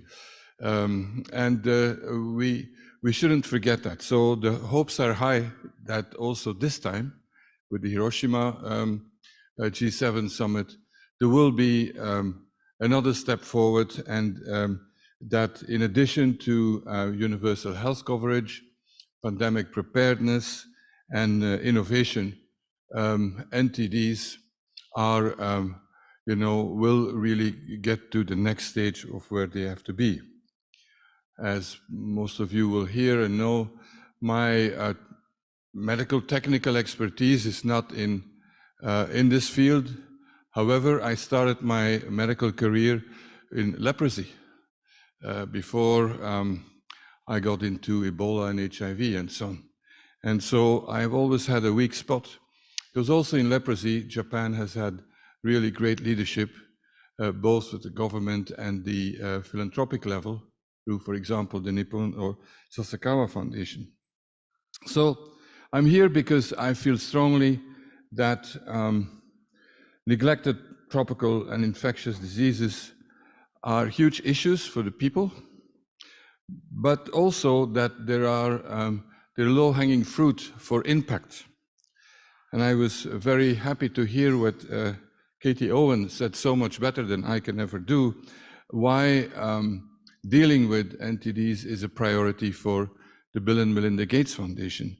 And that's how I feel. It's a priority because we see progress, because it's possible. If I would believe that it's hopeless, frankly, I wouldn't have been here. But then we need to do research. As my old professor of what was then called social medicine, this is 50 years ago when I was in medical school, I'm an old man, he said, a problem without a solution is not a problem. Then you need to do research. We have a problem with a solution. And it's something that we can't emphasize enough. Let me briefly make 5 points, and none of them are new or revolutionary or you won't have heard before. But I picked them up also this morning during the closed session and during the discussions now. And the first one, as always we start, is about the importance about leadership we can't overestimate. And I think that leadership is also something that came through declarations. I was at the London Declaration in 2012. There's the Kigali Declaration. We'll have the Nagasaki one. These are important, but I think they have also to be carried not only by the leaders here at this meeting, but leaders at the highest level in societies and in politics. And that's why having them at the level of the G7 leadership is so important.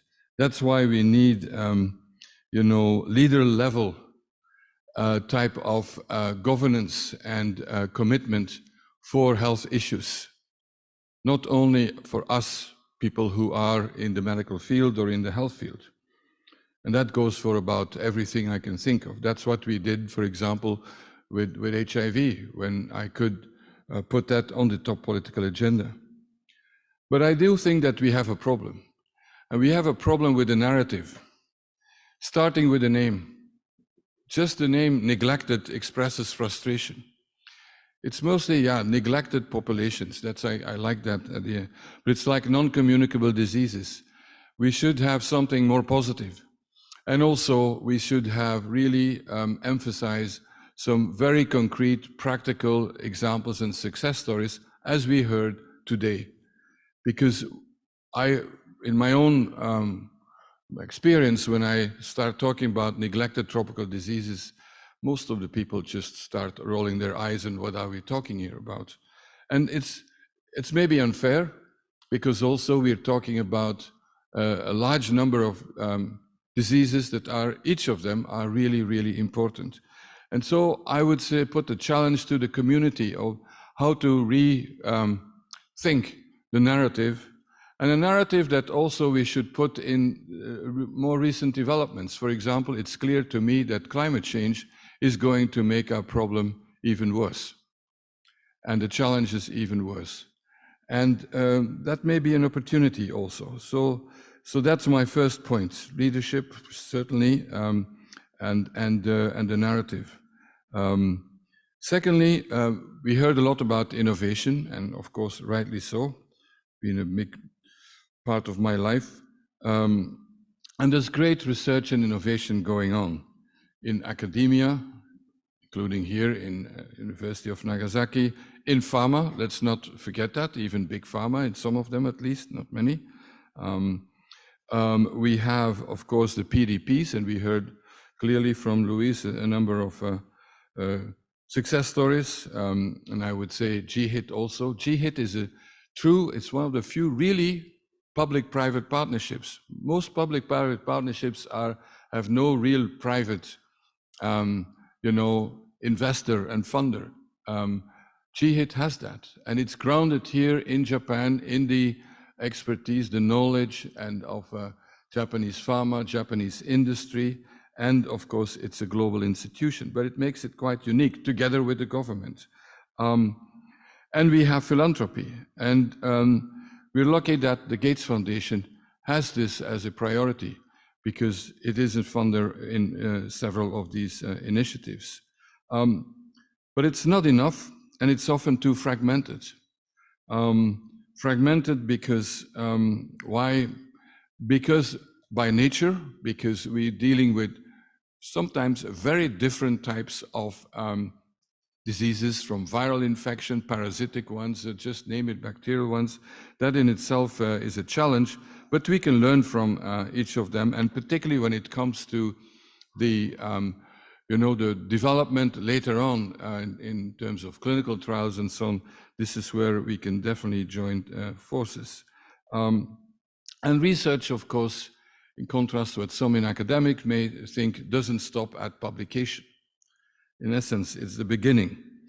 And here, the regulatory, national, regional level can be quite a challenge, and also at the global level.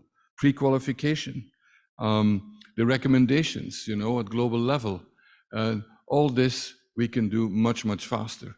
And that is the essence of the 100-day mission that came out of development of vaccines for COVID, for pandemic threats.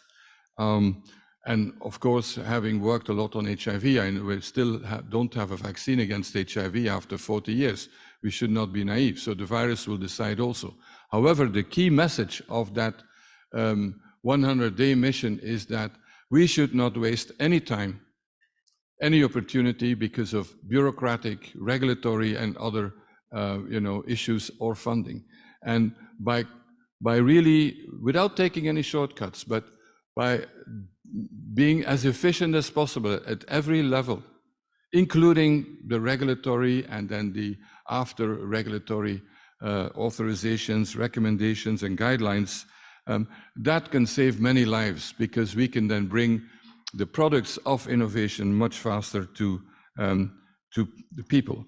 And I couldn't agree more about the last 5 minutes when we talked about diagnostics, not only for individual diagnosis, but also surveillance and all that. That would be very, very important, and it's probably even more neglected. But we have results, and let's emphasize that, as we just heard. Third point, and as also mentioned by about all speakers, is the great need to collaborate, to join forces. We won't reach our goals and save lives if we work in silos. I think there is probably good collaboration at many levels, and more across disciplines. That's one thing, but across beyond borders and across sectors, including with pharma, with philanthropy, with NGOs, with civil society, and this coordination should be there for maximum input. I think we all have an overdose of meetings and coordination meetings in our lives, but if they are focusing on better results, efficiency gains, and if they also discuss, to align incentives, I think we can really build on existing networks and platform technologies for better results. Then we have a fourth point, and that's, again, particularly Dr. Fall mentioned that a lot, and that's on access and delivery. Access, there's a lot of rhetoric about it. We have to think of it even before we're certain that a product is actually effective and works. And that's something that, again, where we need to have a very good interaction between those who are in research and innovation, and then those who are dealing with access. But in the middle, we talk a lot about the valley of death for development, but that can also at least a valley that takes too long. I won't repeat what we said about regulatory issues and so on.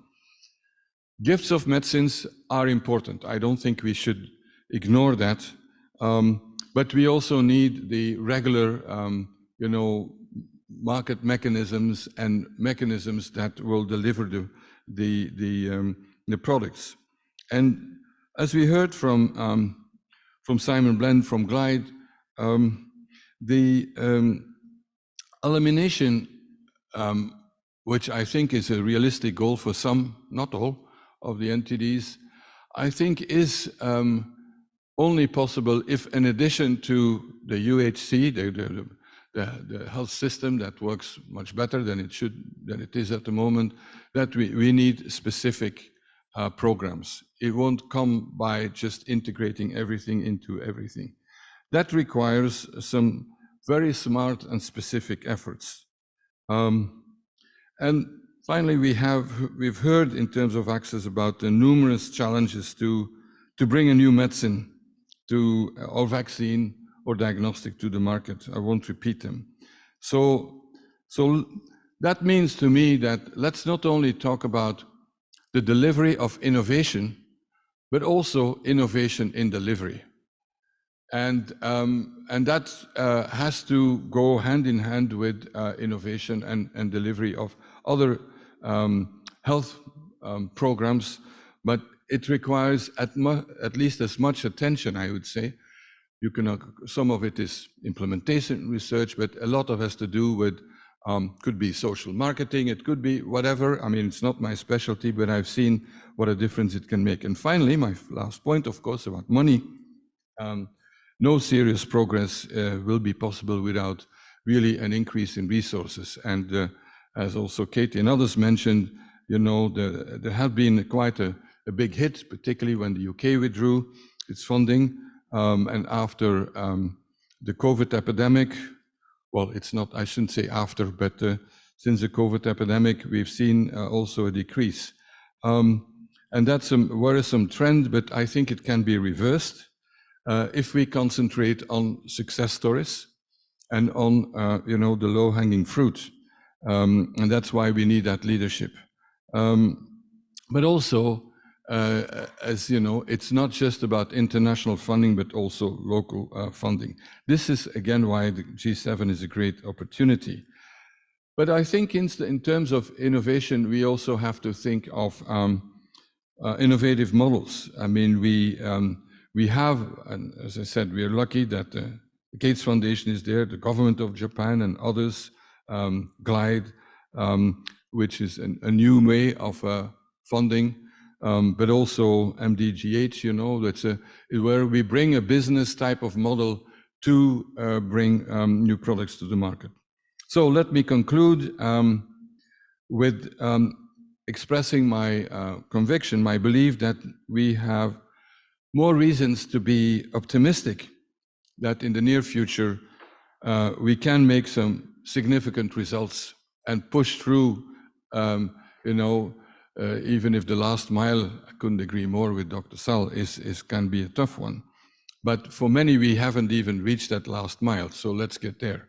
And as Dr. Zoe from Ministry of Foreign Affairs said this morning, leaving no one behind is not only essential for dealing with and controlling NTDs, but because if we can't do that, we will not reach UHC. So my message to the G7 is no time to lose. We have to work now. Thank you very much.